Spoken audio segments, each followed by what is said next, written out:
Hello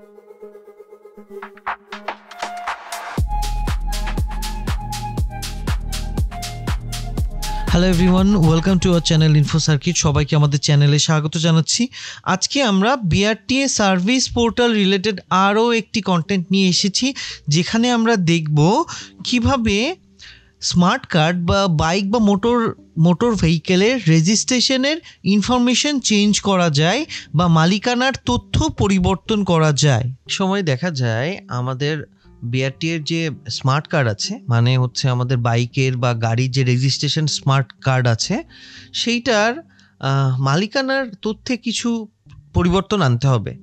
সেটার জন্য আমাদের বিআরটিএর অফিসে যেতে হয় বা অনেক কিছুই করতে হয়। তো এখন বিআরটিএ বিএসপি পোর্টালের থ্রুতে আমরা ইজিলি বাসায় বসেই সেই পরিবর্তনটা করতে পারবো। মানে স্মার্ট কার্ড বা বিআরটিএর রেজিস্ট্রেশনের ফর এক্সাম্পল আমি গাড়ির রেজিস্ট্রেশনের মালিকানার তথ্যের কোনো পরিবর্তন করতে চাইলে, যেমন দেখা গেল যে আপনার নিজের নাম বা আপনার পিতা বা মাতার নাম বা কোনো ঠিকানার কোনো পরিবর্তন করতে চাচ্ছে, সেটা সেখান থেকে করতে পারবেন অনলাইনেই। ফার্স্টে আমরা বিআরটিএর বিএসপি পোর্টালে লগ ইন করবো।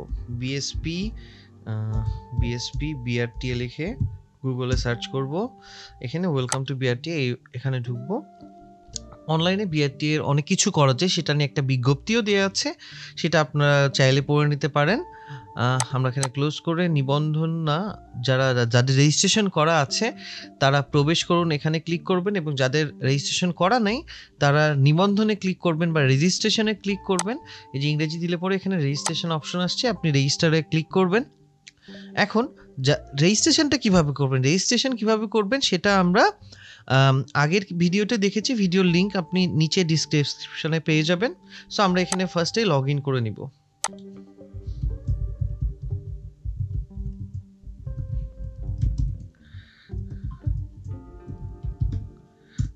সো পাসওয়ার্ড দিয়ে লগ ইন করে নিলাম। এখানে দেখুন একটা পোর্টাল চলে আসছে। এখানে driving licence, vehicle related, ride sharing অনেক কিছু অপশন আছে। যেহেতু আপনি আপনার মোটরযান বা আপনার বাইক বা গাড়ির মালিকানার তথ্য পরিবর্তন করতে চাচ্ছেন, সো আমরা এখানে ভেহিকেল রিলেটেড অপশনে যাব। এখানে এই যে application for correction of motor vehicle owner information, এই অপশনটাতে ক্লিক করব। বাংলায় কি লেখা থাকবে, এখানে বাংলার অপশনও আছে। বাংলায় দেখলে পর আপনি মোটরযান মালিকের তথ্য সংশোধনের জন্য আবেদন, আমরা এখানে ক্লিক করব। মোটরযান মালিকের তথ্য সংশোধনের আবেদনের তালিকা, এখানে কোনো আবেদন করা নেই। এখানে ফার্স্টে দেখতে পারবেন আবেদন করা নেই। এর আগে আপনার মোটরযান সংযুক্তকরণের অপশনে গিয়ে আপনার রেজিস্ট্রেশন করা থাকলে, আপনার মোটরযানতে আপনার এই ইসের সাথে অ্যাকাউন্টের সাথে যদি অ্যাড করা না থাকে, তাহলে মোটরযান সংযুক্তকরণ অপশন থেকে আপনার রেজিস্ট্রেশন নাম্বার, চেসিস নাম্বার, উৎপাদনের বছর এবং ইঞ্জিন মোটর দিয়ে অনুসন্ধান দিয়ে রেজিস্ট্রেশনটা সংযুক্ত করতে হবে। আমার যেহেতু সংযুক্ত করা আছে, সো আমরা ডিরেক্টলি মোটরযান মালিকের তথ্য সংশোধনের জন্য আবেদন এই অপশনে ক্লিক করব। মাথায় রাখবেন, পরিবর্তন এবং আবেদন দুটো আলাদা জিনিস। আপনি যদি চেঞ্জ করতে চান মালিকানার পরিবর্তন, সেটা এই অপশনে ক্লিক করবেন, আর সংশোধনের জন্য আমরা এই অপশনটাতে যাব। এখানে ফার্স্টে কি করব, মোটরযানের মালিকের তথ্য সংশোধন, এটা ক্লিক করব। নাও রেজিস্ট্রেশন নাম্বারটা ক্লিক করব। এখানে যেহেতু এই আইডির সাথে অলরেডি রেজিস্টার করা আছে, সো আমাদের এখানে আপনার রেজিস্ট্রেশন ভেহিকেলের নাম্বারটা পপ আপ হবে, আপনি ক্লিক করবেন। তারপরে এখানে লেখা থাকে কিছু ইনফরমেশন দেওয়া আছে, যেটা আপনাদেরকে পড়তে হবে। কি কি পরিবর্তন করলে পরে কোন কোন ডকুমেন্টস দিতে হবে বা কি করতে হবে সেটা দেওয়া আছে। যদি মোটরযান মালিকানার ধরন প্রাইভেট এবং করযোগ্য হয়ে থাকে, তাহলে মোটরযানের মালিকের নাম, এনআইডি পরিচয়পত্র এর নাম এবং করদাতা শনাক্তকরণের নম্বর এর নাম একই হতে হবে, মানে তিনটার নাম একই হতে। এরকমভাবে বাকিটা আপনারা পড়ে নিতে পারবেন। বিভিন্ন অপশন থাকে, যেমন যদি মোটরযান মালিকানার ধরন প্রাইভেট কিন্তু করযোগ্য না হলে পরে, তাহলে কি কি থাকবে, এইগুলো সব দেয়া আছে। সো আমরা এখানে আপনার মোটরযানের রেজিস্ট্রেশন নাম্বারটা সিলেক্ট করে আপনি নিচে চলে আসবেন। এখানে আপনার নাম, আপনার পিতার নাম, আপনার জেন্ডার, জন্ম তারিখ, রক্তের গ্রুপ সবই দেয়া থাকতে, এখানে বিস্তারিত তথ্য সংশোধন করতে এই তথ্য সংশোধনের এখানে ক্লিক করবেন। ওকে, তথ্য সংশোধনের এখানে লেখা আছে নির্বাচিত মালিকের জাতীয় পরিচয়পত্রের তথ্য। সো এখানে জাতীয় পরিচয়পত্র নম্বরটা দিতে হবে।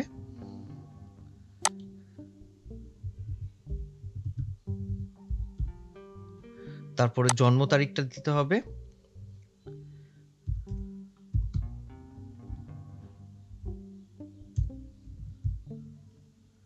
দিয়ে অনুসন্ধান ক্লিক করবেন। দেন আপনার ইনফরমেশনটা চলে আসবে, জাতীয় পরিচয়পত্র নম্বর, ইংরেজি বাংলা সবই ডিটেলস চলে আসবে। হ্যাঁ, এরপরে আপনি এখানে দেখবেন যে মোটরযান মালিকের তথ্য সংশোধনটা কিভাবে করবেন সেটা। এখানে ফার্স্টে এখানে লেখা আছে মোটরযান মালিকের বর্তমান তথ্য এবং পাশে লেখা আছে মোটরযান মালিকের সংশোধিত তথ্য। সো আপনি এখানে মোটরযান মালিকের বর্তমান তথ্য এবং মোটরযান মালিকের সংশোধিত তথ্য এখানে যেটা দেয়া আছে এবং যেটা আপনি কারেক্ট করতে চান, কোনটাই কারেক্ট করতে চাচ্ছেন সেটার পাশে টিক চিহ্ন দিবেন। সো ফর এক্সাম্পল আমার এখানে রক্তের গ্রুপটা হচ্ছে ঠিক দেয়া নেই, সো আমরা এখানে রক্তের গ্রুপটা সিলেক্ট করব এবং এটা সংশোধনের জন্য ক্লিক করব। আবার এখানে আপনার ফর এক্সাম্পল পিতার নাম ঠিক দেয়া নেই, সো আপনি পিতার নামটা ক্লিক করবেন, এখানে সঠিক পিতার নামটা ইংরেজিতে লিখে দিবেন। দেন এখানে আপনার মাতার নাম থাকতে পারে, নাও দেয়া থাকতে পারে, সেখানে আপনি এখানে অ্যাড করে নিতে পারবেন।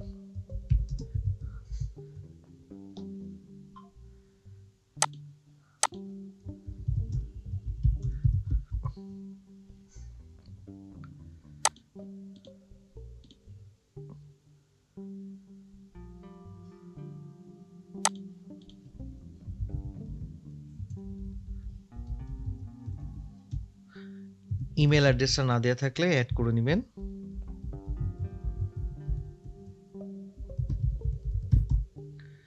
দেওয়ার পরে আপনি পাসপোর্ট নম্বর দিতে চাইলে দিতে পারবেন, না দিতে চাইলে নাও দিতে পারবেন। যদি দেওয়া থাকে, আপনি যদি চেঞ্জ করতে চান, যদি ভুল দেওয়া থাকে সেটা আপনি চেঞ্জ করতে পারবেন। জন্ম নিবন্ধন নম্বর এখানে অ্যাড করতে পারবেন।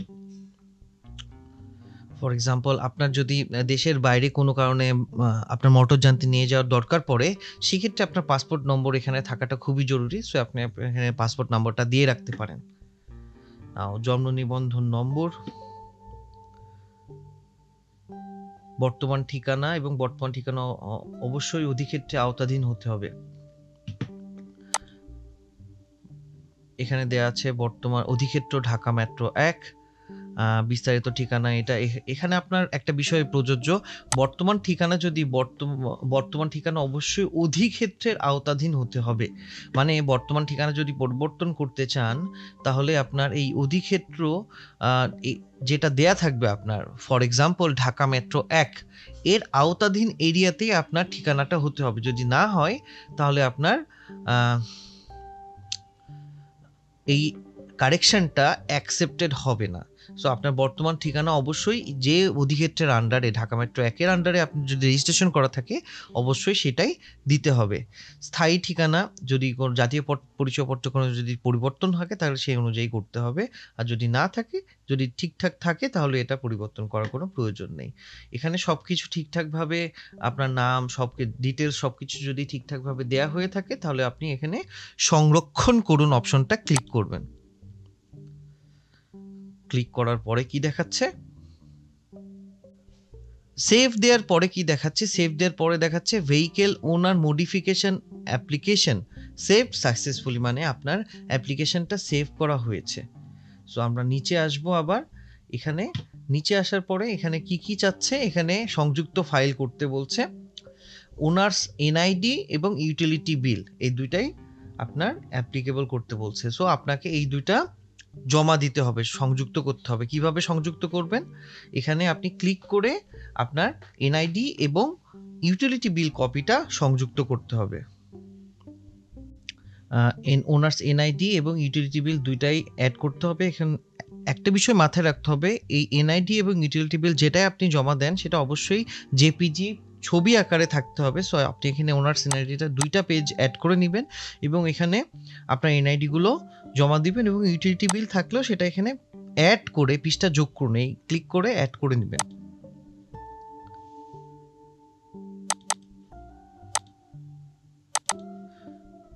দেন সেভ দিব, মানে ফাইল সেভ সাকসেসফুলি দেখাবে, এবং ইউটিলিটি বিলের কপিটাও আপনি অ্যাড করে নেবেন। ফাইল সেভ সাকসেসফুলি দিয়ে আপনি এখানে অনলাইন ফি জমা দেওয়ার অপশনে ডিরেক্টলি চলে যেতে পারবেন। তারপরে আপনি অনলাইন ফিটা জমা দিলেই এখানে ২ টা অপশন আছে। অনলাইন ফি আপনি অনলাইনের থ্রুতে জমা দিতে পারেন এবং ব্যাংকের মাধ্যমে পূর্বে জমাকৃতও দিতে পারেন। সো আমরা এখানে অনলাইন ফিটা কিভাবে জমা দেবো সেটাই দেখব। পেমেন্ট অপশনে ক্লিক করার পরে এখানে অনেকগুলো পেমেন্টের অপশন চলে আসবে, যেখানে আপনার টোটাল অ্যামাউন্ট কত চেঞ্জ করার জন্য সেই অ্যামাউন্টটা চলে আসবে। এখানে আপনি পে নাও দিয়ে আপনার কার্ড ইনফরমেশন দিয়ে পেমেন্ট করলেই আপনার এই পেমেন্টটা হয়ে যাবে এবং স্মার্ট কার্ডের পরিবর্তন চলে আসবে এবং আপনি পরে এই রেজিস্টার্ড ভেহিকেলের যে মডিফিকেশনটা এনেছেন, তাহলে এটার আপনি নতুন স্মার্ট কার্ডটা আপনার অ্যাড্রেসে চলে যাবে। কোন অ্যাড্রেসে চলে যাবে সেই অ্যাড্রেসটাও পেমেন্টের পরে আপনার পেয়ে যাবেন। আমাদের এক্সপ্লেনেশন প্রসেস আপনাদের কাছে ভালো লেগে থাকলে অবশ্যই ভিডিওটি লাইক করুন এন্ড আমাদের চ্যানেলটি সাবস্ক্রাইব করুন। নেক্সট ভিডিওতে আরও ইনফরমেটিভ টপিক জানার জন্য আমাদের চ্যানেলটি সাবস্ক্রাইব করে আমাদের সাথে থাকুন। আসছি নতুন ইনফরমেশন নিয়ে আপনাদের কাছে আগামী কন্টেন্টে। ধন্যবাদ সবাইকে।